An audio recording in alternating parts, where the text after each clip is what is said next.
এটা প্রবাস। এখানে টিকে থাকতে হলে নিজের দম লাগবো। বাপদাদার পরিচয় এখানে চলে না।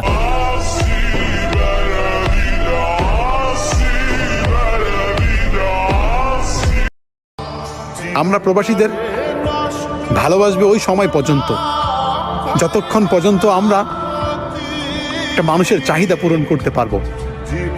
যেদিন থেকে চাহিদার মেশিনটা বন্ধ হয়ে যাবে, সেই দিন থেকেই মানুষটার খোঁজ খবর এবং আপন মানুষটাও ভুলে যাবে সেই মানুষটাকে। হ্যাঁ, আমি প্রবাসী। আমার কোনো দুর্বলতা নাই, অযথা আমার নামে বদনাম কইরো না।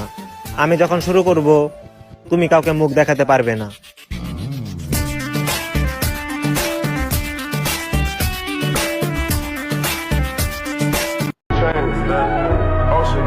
আমার 14 গোষ্ঠীতে আমি এক পিস, যার মেজাজ আর কথাবার্তার ধরন সবার থেকে আলাদা।